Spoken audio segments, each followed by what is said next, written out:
ਬੱਚੇ ਨੂੰ ਜੋ ਚਾਹੀਦਾ ਹੈ ਉਹਨੇ ਤਾਂ ਮਮ ਦੀ ਬਾਡੀ ਤੋਂ ਲੈ ਲੈਣਾ ਹੈ ਨਾ। ਪਰ ਫਿਰ ਜੇ ਤੁਹਾਡੇ ਕੋਲ ਇਨਫ ਨਾ ਹੋਇਆ ਤਾਂ ਤੁਹਾਡੀ ਸਿਹਤ 'ਤੇ ਵੀ ਕਾਫੀ ਉਹ ਫਰਕ ਪੈਂਦਾ ਹੈ। ਜੋ ਤੁਸੀਂ ਖਾਓ ਉਹ ਬੜੇ ਧਿਆਨ ਨਾਲ ਦੇਖ ਕੇ ਖਾਓ ਵੀ ਇਹ ਮੇਰੇ ਲਈ ਵੀ ਵਧੀਆ ਚੀਜ਼ ਹੋਵੇ ਤੇ ਬੱਚੇ ਲਈ ਵੀ ਵਧੀਆ ਚੀਜ਼ ਹੋਵੇ। ਤੇ ਇੱਥੇ ਤੁਸੀਂ ਦੇਖੋ ਕਿ ਤੁਹਾਨੂੰ ਹੁਣੇ ਕੋਈ ਪ੍ਰੋਬਲਮ ਆ ਤਾਂ ਤੁਸੀਂ ਘੰਟੇ ਬਾਅਦ ਵੀ ਜਾ ਕੇ ਡਾਕਟਰ ਨੂੰ ਮਿਲੋ, ਇਮੀਡੀਏਟ ਵੀ ਤੁਸੀਂ ਜਾ ਕੇ ਮਿਲ ਸਕਦੇ ਹੋ। ਹਾਂਜੀ। ਤੇ ਇਹ ਚੀਜ਼ ਹੈ ਵਾਕਿਆ ਹੀ ਉੱਥੇ ਇੰਨੀਆਂ ਜ਼ਿਆਦਾ ਮਤਲਬ ਇਸ ਚੀਜ਼ ਦੀ ਘਾਟ ਹੋਣ ਦਾ ਕੀ ਕਾਰਨ ਹੋ ਸਕਦਾ? US ਵਿੱਚ ਤਾਂ ਸੱਚੀ ਗੱਲ ਬੁਰਾ ਹਾਲ ਹੈਗਾ। ਸਾਡਾ ਹੈਲਥ ਕੇਅਰ ਸਿਸਟਮ ਬਿਲਕੁਲ ਵੀ ਇੱਦਾਂ ਵਧੀਆ ਨਹੀਂ ਹੈਗਾ। ਉਹ ਮੈਨੂੰ ਕਹਿਣਗੇ ਵੀ ਚਲੋ ਅੱਛਾ ਇਹ ਤੇ ਤੁਹਾਡੀ ਮਤਲਬ ਕਿ ਐਮਰਜੈਂਸੀ ਵਿਜ਼ਿਟ ਹੈ, ਸਾਡੇ ਕੋਲ 3-4 ਦਿਨਾਂ 'ਚ ਅਪੋਇੰਟਮੈਂਟ ਹੋਊਗੀ। ਉਦੋਂ ਤੱਕ ਤਾਂ ਮੇਰਾ ਸਾਰਾ ਹੱਲ ਹੋ ਜਾਣਾ ਹੈ ਨਾ, ਉਦੋਂ ਤੱਕ ਤਾਂ ਪ੍ਰੋਬਲਮ ਹੀ ਨਹੀਂ ਰਹਿਣੀ। ਤੇ ਆਊਟ ਆਫ ਪਾਕਟ ਤੁਹਾਨੂੰ $500 ਦੇਣੇ ਪੈਣੇ ਭਾਵੇਂ ਉਹ ਜਾ ਕੇ ਸਿਰਫ ਤੁਹਾਡੇ ਨਾਲ 2 ਮਿੰਟ ਗੱਲ ਕਰਨ ਤੇ ਹੋਰ ਕੋਈ ਦਵਾਈ ਵੀ ਨਾ ਦੇਣ, ਪਰ $500 ਸਿੱਧੇ। ਤਾਂ ਇਹ ਵੀ ਕਾਫੀ ਮਹਿੰਗਾ ਕੰਮ ਹੋ ਜਾਂਦਾ ਹੈ। ਤਾਂ ਬਹੁਤ ਜ਼ਿਆਦਾ ਲੋਡ ਹੋਇਆ ਪਿਆ ਉੱਥੇ ਪ੍ਰਾਇਮਰੀ ਡਾਕਟਰਸ 'ਤੇ ਵੀ ਤੇ ਐਮਰਜੈਂਸੀ ਡਾਕਟਰਸ 'ਤੇ ਵੀ। ਜਦੋਂ ਤੁਸੀਂ 18 ਸਾਲ ਦੇ ਹੋ ਜਾਂਦੇ ਹੋ ਜਾਂ 21 ਸਾਲ ਦੇ, ਉਹਦੇ ਵਿੱਚ ਦੇ ਟਾਈਮ ਵਿੱਚ ਤੁਸੀਂ ਆਪਣਾ ਰਿਲੇਸ਼ਨਸ਼ਿਪ ਗਾਇਨੋਕੋਲੋਜਿਸਟ ਨਾਲ ਐਸਟੈਬਲਿਸ਼ ਕਰ ਲੈਂਦੇ ਹੋ। ਤੇ ਹਰ ਸਾਲ ਤੁਹਾਡੀ ਗਾਇਨੋਕੋਲੋਜੀ ਦੀ ਸਪੈਸ਼ਲ ਵਿਜ਼ਿਟ ਹੁੰਦੀ ਹੈ। ਜੋ ਵਾਈਟਾਮਿਨਸ ਬੱਚੇ ਨੂੰ ਚਾਹੀਦੇ ਨੇ ਜੇ ਉਹ ਨਾ ਮਿਲਣ, ਉਹ ਬਹੁਤ ਹੀ ਫੇਟਲ, ਜਿਸ ਤਰ੍ਹਾਂ ਅਸੀਂ ਕਹਿੰਦੇ ਹਾਂ ਲੀਥਲ ਅਨੋਮਲੀਜ਼ ਹੋ ਸਕਦੀਆਂ ਨੇ ਬੱਚੇ ਵਿੱਚ, ਜਿਹਦੇ ਕਾਰਨ ਮਿਸਕੈਰੇਜਸ ਹੋ ਜਾਂਦੀਆਂ ਨੇ। ਇਹ ਨਾ ਸੋਚੋ ਤੁਸੀਂ ਵੀ ਮੈਂ ਦਵਾਈਆਂ ਨਹੀਂ ਲੈ ਸਕਦੀ ਉਸ ਟਾਈਮ ਦੇ ਵਿੱਚ, ਪ੍ਰੈਗਨੈਂਸੀ ਦੇ ਵਿੱਚ, ਕਿਉਂਕਿ ਜਦ ਤੱਕ ਤੁਹਾਡੀ ਆਪ ਦੀ ਮੈਂਟਲ ਹੈਲਥ, ਆਪ ਦੀ ਮਾਨਸਿਕ ਹੈਲਥ ਠੀਕ ਨਹੀਂ ਹੋਊਗੀ ਤਾਂ ਬੱਚੇ 'ਤੇ ਤਾਂ ਇੰਪੈਕਟ ਹੁੰਦਾ ਹੀ ਹੈ ਨਾ। ਵੀ ਇਹ ਖਾ ਲੈ ਬੱਚੇ ਲਈ ਠੀਕ ਹੈ, ਜਾਂ ਇਹ ਨਾ ਕਰ, ਐਕਸਰਸਾਈਜ਼ ਨਾ ਕਰ, ਬੱਚੇ ਲਈ ਠੀਕ ਨਹੀਂ ਹੈ। ਤੇ ਫਿਰ ਮੈਨੂੰ ਮਹਿਸੂਸ ਹੋਣ ਲੱਗ ਪਿਆ ਵੀ ਮੇਰੀ ਕੋਈ ਪਰਵਾਹ ਹੀ ਨਹੀਂ ਕਰਦਾ ਹੁਣ। ਹਮੇਸ਼ਾ ਵੀ ਹਾਏ ਮੈਂ ਕਿੰਨੀ ਖੁਸ਼ ਹੈਗੀ ਹਾਂ ਪ੍ਰੈਗਨੈਂਸੀ ਬਾਰੇ, ਜਾਂ ਮੈਨੂੰ ਕਿੰਨੀ ਕਨੈਕਸ਼ਨ ਫੀਲ ਹੋ ਰਹੀ ਹੈ ਬੱਚੇ ਨਾਲ। ਤੇ ਮੈਨੂੰ ਹੁੰਦਾ ਸੀ ਵੀ ਮੈਨੂੰ ਕੋਈ ਕਨੈਕਸ਼ਨ ਨਹੀਂ ਫੀਲ ਹੋ ਰਹੀ।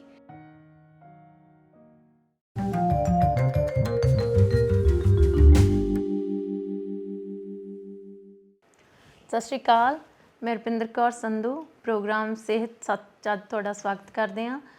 ਅੱਜ ਸਾਡੇ ਨਾਲ ਡੈਲਸ ਮੈਡੀਕਲ ਸਕੂਲ ਤੋਂ ਡਾਕਟਰ ਜੁਪਿਨ ਨੇ।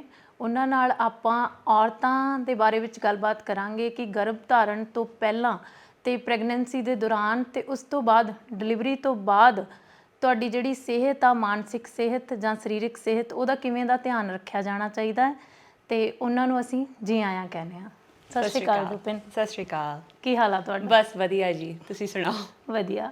ਕਿੰਨੇ ਸਮੇਂ ਬਾਅਦ ਤੁਸੀਂ ਇੰਡੀਆ ਆਏ ਹੋ? ਵੈਸੇ ਹੁਣ ਤਾਂ ਅਸੀਂ ਆਉਂਦੇ ਰਹਿੰਦੇ ਹਾਂ। ਅਸੀਂ ਆਈ ਥਿੰਕ ਹੁਣ 1.5 ਸਾਲ ਹੀ ਹੋਇਆ ਆਏ ਹੋਏ ਸੀਗੇ ਤੇ ਹੁਣ ਫਿਰ ਆ ਗਏ। ਤੁਸੀਂ ਕਿੰਨੇ ਸਾਲ ਦੇ ਹੋ? ਮੈਂ 35 ਸਾਲਾਂ ਦੀ। 35 ਸਾਲ? ਯੈਸ। ਤੇ ਵੈਸੇ ਮੈਨੂੰ ਐਂ ਲੱਗਿਆ ਸੀਗਾ ਕਿ ਤੁਸੀਂ 25 ਸਾਲ ਦੇ ਹੋਵੋਗੇ। ਇਹ ਤਾਂ ਚਲੋ ਫਿਰ ਵਧੀਆ ਗੱਲ ਹੈ, ਮੈਨੂੰ ਇਹੀ ਚੰਗਾ ਲੱਗਦਾ। ਹਾਂ। ਤੇ ਮਤਲਬ ਇਸ ਏਜ 'ਚ ਇੱਕ ਸਕਸੈਸਫੁਲ ਡਾਕਟਰ ਹੋਣਾ, ਇਹ ਚੀਜ਼ ਤੁਹਾਨੂੰ ਕਿਵੇਂ ਲੱਗਦੀ ਆ? ਇਹ ਦੇਖੋ, ਇਹ ਮੇਰੀ ਜਦੋਂ ਦੀ ਮੈਂ ਛੋਟੀ ਹੈਗੀ ਹਾਂ, ਇਹ ਮੇਰਾ ਇੱਕ ਗੋਲ ਸੀਗਾ ਵੀ ਇਹ ਜ਼ਰੂਰ ਕਰਕੇ ਦਿਖਾਣਾ ਹੈ। ਤੇ ਇਹਦੇ ਵਿੱਚ ਹੀ ਮੈਂ ਇੰਨੇ ਟਾਈਮ ਦੀ ਲੱਗੀ ਹੋਈ ਹਾਂ। ਸੋ ਮੈਨੂੰ ਲੱਗਦਾ ਵੀ ਮੈਂ ਜੋ ਕੁਝ ਵੀ ਕਰਦੀ ਹਾਂ ਤੇ ਇਹਦੇ ਇਰਦ ਗਿਰਦ ਹੀ ਹੈਗਾ। ਸੋ ਮੇਰੇ ਲਈ ਇਹ ਬੜੀ ਮਤਲਬ ਕਿ ਵਧੀਆ ਚੀਜ਼ ਮੈਨੂੰ ਲੱਗਦੀ ਹੈ। ਤੇ ਇਹਦੇ ਨਾਲ ਮੈਨੂੰ ਆਪਣਾ ਮੁੱਲ ਲੱਗਦਾ, ਆਪਣੀ ਕੀਮਤ ਲੱਗਦੀ ਆ, ਉਹ ਬਹੁਤ ਮੈਨੂੰ ਵਧੀਆ ਲੱਗਦੀ ਹੈ ਇੱਦਾਂ। ਅਤੇ ਮੈਨੂੰ ਲੱਗਦਾ ਵੀ ਮੈਂ ਆਪਣੀ ਜ਼ਿੰਦਗੀ ਵਿੱਚ ਕੋਈ ਸਹੀ ਚੀਜ਼ ਕਰ ਰਹੀ ਹਾਂ, ਹੋਰਾਂ ਲਈ ਕੋਈ ਚੀਜ਼ ਕਰ ਰਹੀ ਹਾਂ, ਅਤੇ ਉਹਦੇ ਨਾਲ ਮੇਰਾ ਕੋਈ ਜਿਸ ਤਰ੍ਹਾਂ ਕਿ ਜ਼ਿੰਦਗੀ ਵਿੱਚ ਪਰਪਸ ਹੈਗਾ। ਅਤੇ ਤੁਸੀਂ ਅਮਰੀਕਾ 'ਚ ਹੀ ਪੈਦਾ ਹੋਏ? ਹਾਂਜੀ। ਫਿਰ ਵੀ ਤੁਸੀਂ ਬਹੁਤ ਸੋਹਣੀ ਪੰਜਾਬੀ ਬੋਲਦੇ ਹੋ ਨਾ।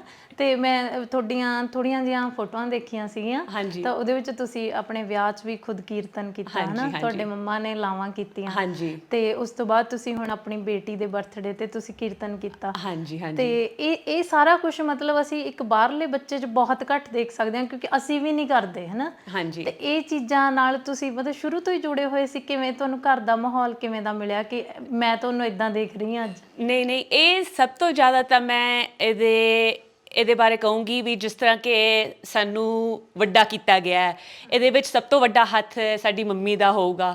ਵੀ ਉਹਨਾਂ ਨੇ ਵਿਆਹ ਤੋਂ ਬਾਅਦ ਜਦੋਂ ਉੱਥੇ ਗਏ, US ਗਏ, ਤਾਂ ਉਹਨਾਂ ਨੇ ਬੜੇ ਧਿਆਨ ਨਾਲ ਸੋਚਿਆ ਵੀ ਜਦੋਂ ਬੱਚਿਆਂ ਨੂੰ ਵੱਡਾ ਕਰਨਾ ਹੈ ਉਹਨਾਂ ਨੂੰ ਕਿੱਦਾਂ ਆਪਣੀ ਪੰਜਾਬੀ ਸੱਭਿਆਚਾਰ ਨਾਲ ਜੋੜ ਕੇ ਰੱਖਣਾ ਹੈ, ਧਰਮ ਨਾਲ ਜੋੜ ਕੇ ਰੱਖਣਾ ਹੈ, ਸਿੱਖੀ ਦੇ ਨਾਲ। ਅਤੇ ਉਹਦੇ ਲਈ ਇਹ ਆਸਾਨ ਕੰਮ ਨਹੀਂ ਹੁੰਦਾ ਉਹਨਾਂ ਲਈ। ਅਤੇ ਹੁਣ ਮੈਨੂੰ ਵੀ ਪਤਾ ਚੱਲ ਰਿਹਾ ਹੁਣ ਬੱਚੀ ਹੋਣ ਤੋਂ ਬਾਅਦ ਵੀ ਇਹਦੇ ਨਾਲ ਕਿੰਨੇ ਧਿਆਨ ਨਾਲ ਇਹਦੇ ਬਾਰੇ ਸੋਚ ਕੇ ਤੁਹਾਨੂੰ ਕੀ ਕੁਝ ਕਰਨਾ ਪੈਂਦਾ ਹੈ ਇਹਦੇ ਲਈ। ਸੋ ਵੱਡੀ ਹੁੰਦੇ ਤਾਂ ਮੰਮੀ ਬੜੇ ਧਿਆਨ ਨਾਲ ਇਹ ਕਰਦੇ ਸੀ ਵੀ ਆਪਣੇ ਐਗਜ਼ਾਮਪਲ ਨਾਲ ਦਿਖਾਉਂਦੇ ਸੀ ਵੀ ਕਿੱਦਾਂ ਆਪਣੇ ਧਰਮ ਤੋਂ ਨਹੀਂ ਉਹ ਹੋਣਾ, ਸ਼ਾਈ ਆਊਟ ਨਹੀਂ ਹੋਣਾ, ਜਾਂ ਆਪਣੇ ਸੱਭਿਆਚਾਰ ਤੋਂ ਨਹੀਂ। ਤਾਂ ਉਹਨਾਂ ਨੇ ਜਿਸ ਤਰ੍ਹਾਂ ਕਿ ਜਿੱਥੇ ਸ਼ਾਪਿੰਗ ਜਾਣਾ, ਗਰੋਸਰੀਜ਼ ਲੈਣ ਜਾਣਾ, ਬਾਜ਼ਾਰ ਵਿੱਚ ਜਾਣਾ ਕਿਤੇ, ਉੱਥੇ ਆਪਣਾ ਸੂਟ ਪਾ ਕੇ ਜਾਣਾ, ਪੰਜਾਬੀ ਸੂਟ। ਅਤੇ ਇਹ ਨਹੀਂ ਵੀ ਘਰ ਜਾ ਕੇ ਪਹਿਲਾਂ ਬਦਲ ਕੇ ਆਓ ਕੱਪੜੇ, ਵੀ ਆਪਣੇ ਅਮਰੀਕਨ ਕੱਪੜੇ ਪਾ ਕੇ ਜਾਓ। ਅਤੇ ਫਿਰ ਸਾਨੂੰ ਵੀ ਲੱਗਦਾ ਸੀ ਵੀ ਨਹੀਂ ਅਸੀਂ ਵੀ ਪਾ ਕੇ ਜਾ ਸਕਦੇ ਹਾਂ। ਅਤੇ ਹੋਰਾਂ ਨੂੰ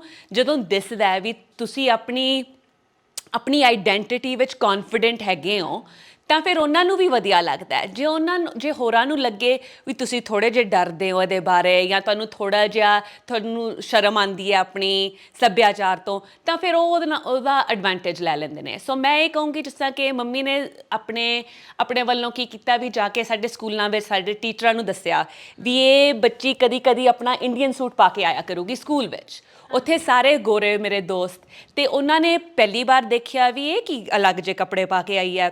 ਹਾਂਜੀ। ਅਤੇ ਮੰਮੀ ਨੇ ਪਹਿਲਾਂ ਟੀਚਰਾਂ ਨੂੰ ਕਿਹਾ ਹੋਇਆ ਸੀਗਾ ਵੀ ਤੁਸੀਂ ਜਦੋਂ ਇਹ ਪਾ ਕੇ ਆਵੇ ਪਹਿਲਾਂ ਤਾਂ ਧਿਆਨ ਦਿਓ ਵੀ ਕੋਈ ਬੱਚੇ ਦਾ ਮਜ਼ਾਕ ਤਾਂ ਨਹੀਂ ਕਰ ਰਹੇ, ਅਤੇ ਤੁਸੀਂ ਆਪ ਇਹਨੂੰ ਇਨਕਰੇਜ ਕਰੋ। ਤਾਂ ਫਿਰ ਜਦੋਂ ਮੈਂ ਸੁਣਦੀ ਸੀ ਹੋਰਾਂ ਤੋਂ ਵੀ ਹਾਏ ਤੂੰ ਕਿੰਨੇ ਸੋਹਣੇ ਕੱਪੜੇ ਪਾ ਕੇ ਆਈਆਂ, ਤਾਂ ਮੈਨੂੰ ਹੋਰ ਹੁੰਦਾ ਸੀ ਵੀ ਅਗਲੇ ਹਫ਼ਤੇ ਮੈਂ ਕਿਹੜਾ ਸੂਟ ਪਾ ਕੇ ਜਾਊਂਗੀ। ਅਤੇ ਇਹਦੇ ਨਾਲ ਤੁਹਾਡੀ ਕੌਨਫੀਡੈਂਸ ਵੀ ਤੁਹਾਡਾ ਵੱਧਦਾ। ਅਤੇ ਫਿਰ ਮਤਲਬ ਕਿ ਉੱਥੇ ਗੁਰਦੁਆਰਿਆਂ ਵਿੱਚ ਸਕੂਲ ਤਾਂ ਹਰ ਸ਼ਹਿਰ ਵਿੱਚ ਹੁੰਦੇ ਨੇ, ਹੈ ਨਾ। ਖਾਲਸਾ ਸਕੂਲ ਤੁਹਾਡਾ ਸੰਡੇ ਨੂੰ ਹੁੰਦਾ ਹੀ ਹੁੰਦਾ ਹੈ, ਪਰ ਉਹਦੇ ਵਿੱਚ ਮੰਮੀ ਨੇ ਇੱਕ ਐਕਟਿਵ ਹਿੱਸਾ ਲਿੱਤਾ ਵੀ ਉਹਨਾਂ ਨੇ ਜਾ ਕੇ ਆਪ, ਉਹਨਾਂ ਨੂੰ ਪਹਿਲਾਂ ਪੰਜਾਬੀ ਨਹੀਂ ਸੀ ਆਉਂਦੀ ਅਤੇ ਉਹਨਾਂ ਨੇ ਸਿੱਖੀ ਤਾਂ ਕਿ ਉਹ ਸਿਖਾ ਸਕਣ, ਤਾਂ ਕਿ ਸਾਨੂੰ ਇਹ ਵੀ ਉਹਦੇ ਨਾਲ ਇਹ ਹੋਵੇ ਵੀ ਮੰਮੀ ਵੀ ਉੱਥੇ ਪੜ੍ਹਾ ਰਹੇ ਨੇ, ਅਸੀਂ ਵੀ ਜਾ ਕੇ ਸਿੱਖੀਏ।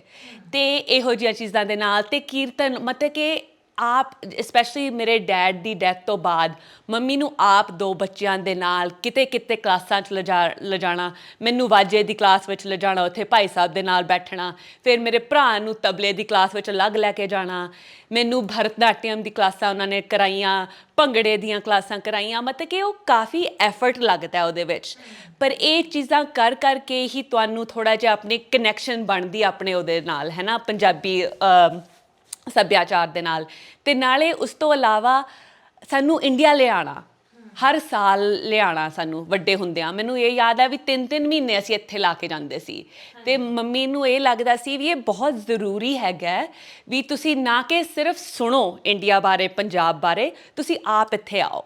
ਅਤੇ ਉਹਨਾਂ ਨੇ ਇੰਨਾ ਵੀ ਕਰਨਾ ਵੀ ਸਾਡੇ ਸਕੂਲ ਵਿੱਚੋਂ ਸਾਨੂੰ 3 ਮਹੀਨਿਆਂ ਲਈ ਕੱਢ ਕੇ ਲਿਆਉਣਾ। ਉੱਥੇ ਉਹਨਾਂ ਸਕੂਲ ਵਾਲਿਆਂ ਨੇ ਕਹਿਣਾ ਵੀ ਤੁਸੀਂ ਇੰਨੇ ਟਾਈਮ ਲਈ ਜਾ ਰਹੇ ਹੋ, ਇਹਦੀ ਜੋ ਐਡਮਿਸ਼ਨ ਹੈ ਸਾਡੀ ਅਸੀਂ ਕੈਂਸਲ ਕਰਨੀ ਪੈਣੀ ਹੈ ਸਾਨੂੰ। ਹਾਂਜੀ। ਮੰਮੀ ਨੇ ਉਹਨਾਂ ਤੋਂ ਸਾਰੀਆਂ ਕਿਤਾਬਾਂ, ਸਾਡੇ ਟੈਕਸਟ ਬੁੱਕ ਵਗੈਰਾ ਲਿਆਉਣੇ, ਪੈਕ ਕਰਨੇ, ਇੱਥੇ ਲਿਆਉਣੇ।